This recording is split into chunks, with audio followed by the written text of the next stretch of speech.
Welcome to Lockie and Lukey. Today we are trying to fix this cushion that has been pushed down on our new car.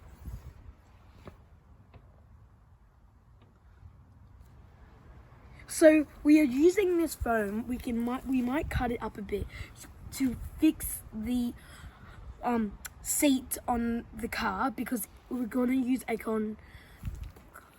contactive adhesive like a glue. And yeah. So looking at this, we could easily take the front clip off to get the fabric off the front. It's just like a plastic clip under there. But the side clips, we'd have to take all this plastic off to do it properly. I'm not sure if it does just pull off. To be honest, it's going to be easier just to remove the whole seat from the car, turn it upside down and have a good look at it, rather than trying to prise bits off it and risk breaking the plastic while it's in the car. So there is a wire that needs to be disconnected if you're doing that. See this wire down here? That needs to be disconnected for the seat sensor. Make sure you don't forget that. If you are taking the whole seat out, you don't want to break the wire. So you've got to disconnect that first. And then I might just take the seat with the rails. It's just these Torx bits here. Hopefully I've got that size. Okay, so I found the right size hex or Torx or whatever it's called bit for this. And hopefully I can get enough yet to turn that and take out the seat rails. Because then we just take the whole seat out. It'll be a lot easier that way to deal with. And while we're at it, we can probably vacuum all the dust that's hidden underneath this chair. Killed two birds with one stone. That's the first one. Yeah, so just taking out all these seat railing bolts. It'll just make it easier to remove the whole seat so I can have a good look at how the fabric's attached. It's going to be less stressful that way. I'm not going to break any plastic. Got another one over here.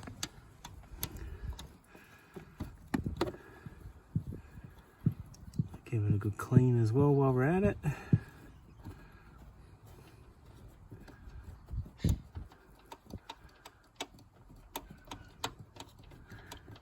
And like I said, you've got to make sure you're under the sensor that detects if you're sitting on the seat, which was at the front of the car. So this is the part you need to make sure you unclip.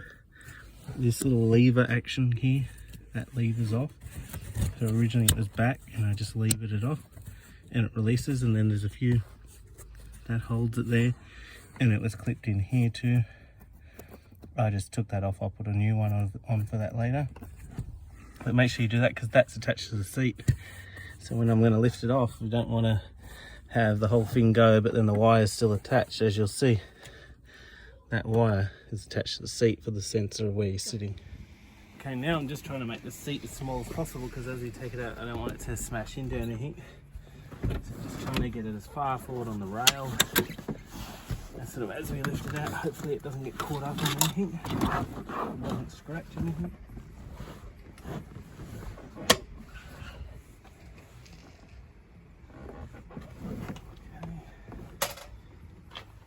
I might need my cameraman's help for this, so I might have to stop filming.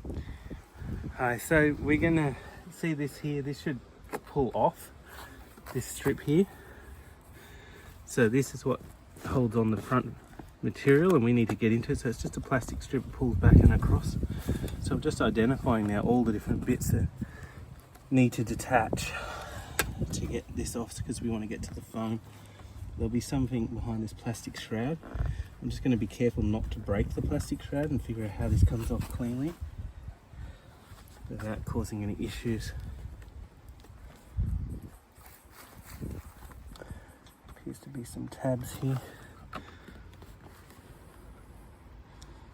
I've never dealt with this kind of seat before, to be honest. So this is all new. But once we peel all this back, then we can get to the foam, and then we can get to the repair. Judging by how this is stuck on, I find that interesting. It's like someone has had a go at repairing it before, because that shouldn't be glued. Usually it's either Velcro or different tabs like that. To have this bit here stuck means someone's applied glue before. So this might not be the first time this chair's been repaired. So there are some clips in here that hold the fabric back. You just got to gently prise out so that it can release the fabric, so we can get the fabric off. Let's see if I can do this single-handed. And now I might need my cameraman back.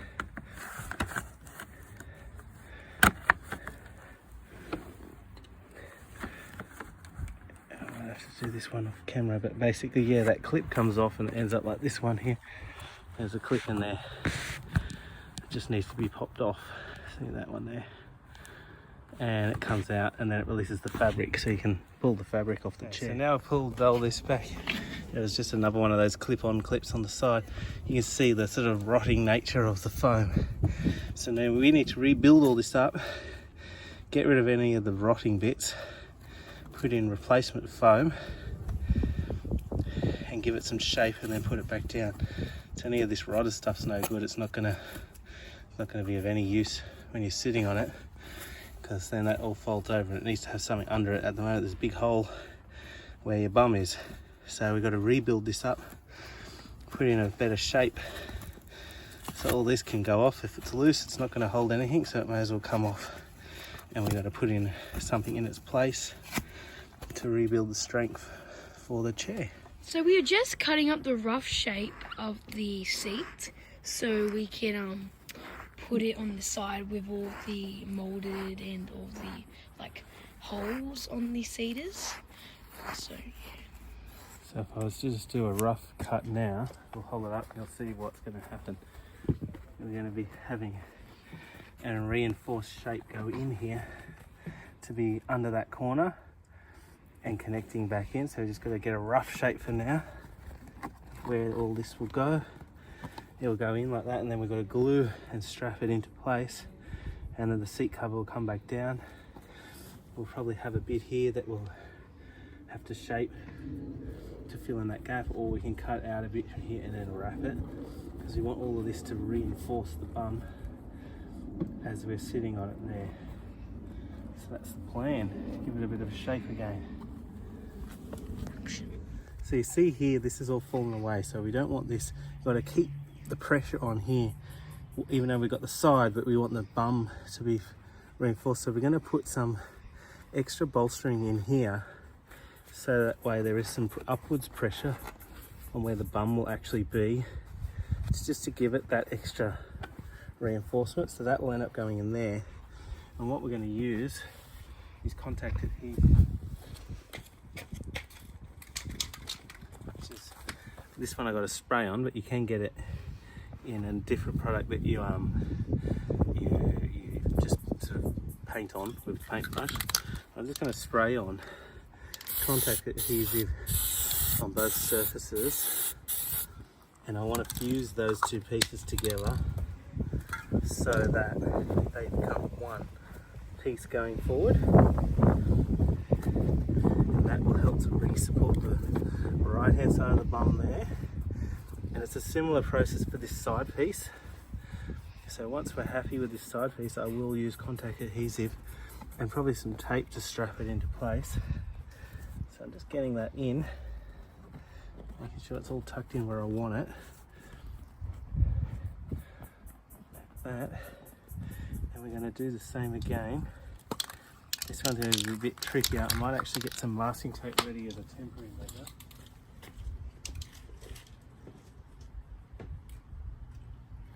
Because I want to just keep everything in place while it dries. So I just have my masking tape on hand. And I'm going to do the same here. Contact adhesive, you're meant to apply it first to each surface, and it's meant to sit there for a bit before you actually put the surfaces together, because that's how the reaction works with contact adhesive.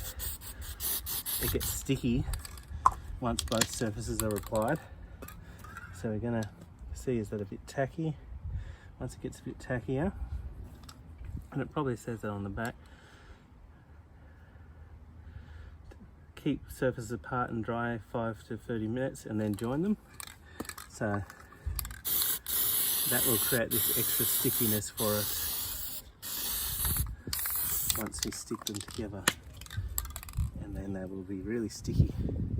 Just give it a little bit of time to cure the glue, and then we're going to see that sticky. It's starting to get sticky now. I can feel it on my fingers. And then we're going to slowly put it where we belong. So see how I'm following the shape. So I want it to follow that shape, and I'm just going to temporarily put some of this because I don't have enough hands. But I'll put stronger tape on in a second. It's just an attempt to keep it where I want it until I get a chance to do it properly. A very poor attempt at doing that.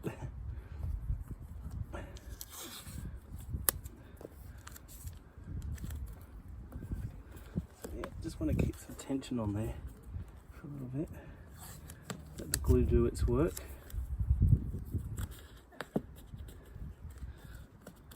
Go. Okay, so I've just held these in place with some tape for now. That tape won't stay there. It's just going to help me when I put everything back together, because the actual fabric is what clips and holds everything down. So that tape is just giving me assistance temporarily while I try and piece everything back together. Okay, so I'm going to just slowly try and get this fabric back over, and you've really got to fold it over snug, because the tension of the fabric is what holds everything where it belongs. Now there is a hole here that I want to deal with, so I'm going to go back and deal with this hole in the fabric here, and there's a bit of lack of support, so I'm going to get another piece of foam to give that area some support that's missing. And what I'm going to do for this foam, when I wedge it in, I'm also going to put some black material on it, because that hole has no material and we want to protect it. So I'm actually going to cut up some of this black material here. It's reinforced.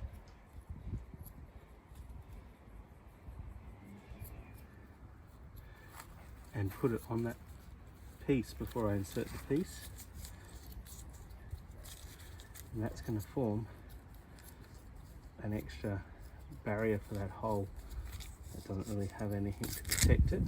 So just getting it away here. Get this bit here.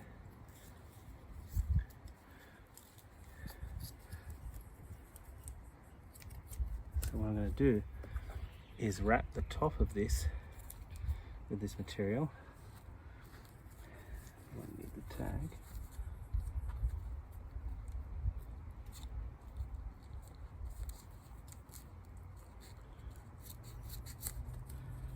So wrap the top of it, then glue also the bottom. So we're just going to glue here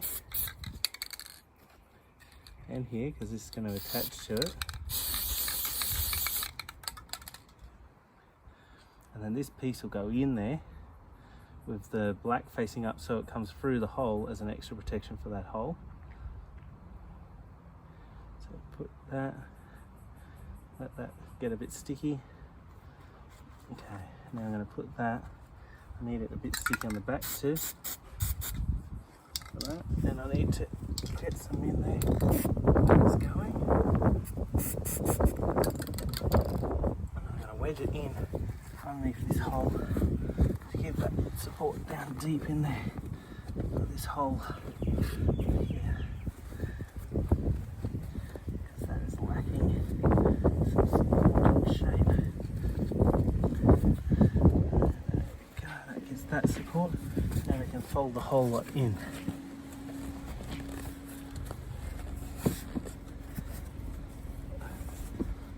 And then when we fold it all in, notice now it's got the shape back here. Now I could probably put a little bit just in this corner here, by the looks of it. It's just figuring out what shape to put in. So that bit there. this bit, it's nice and thick. And put that in there with some contact adhesive.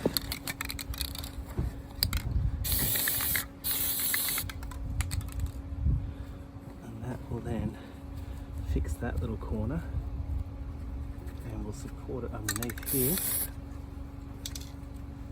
Some more adhesive in there just to build up that shape that we want. Pull it back over, have a look. And that gives it a lot better. So there, now we got a shape. Okay, so the rest of the process is just putting all the clips back on. It's just a reverse of what we did, clipping it all back on. Now when you look at the front of the seat, you can see it's the same shape on both sides. It has more support here. It's not falling through. Has support all through the side there. So I just really now have to give it a good vacuum and put it all back together and just bolt it back into the car. But that is done now. The seat has proper support on both sides. So that's how you can quite cheaply yourself fix a sagging seat in your car. So after we've readjusted the cushioning, it actually has a lot of cushion where like the other side where it's supposed to be, and the hole in the middle of the chair is all filled, which is good, and it's like a perfect like shape. And also remember to watch more videos on Lockie and Lukey about this car and the Rover P480, to like, subscribe, and watch more. Toodaloo!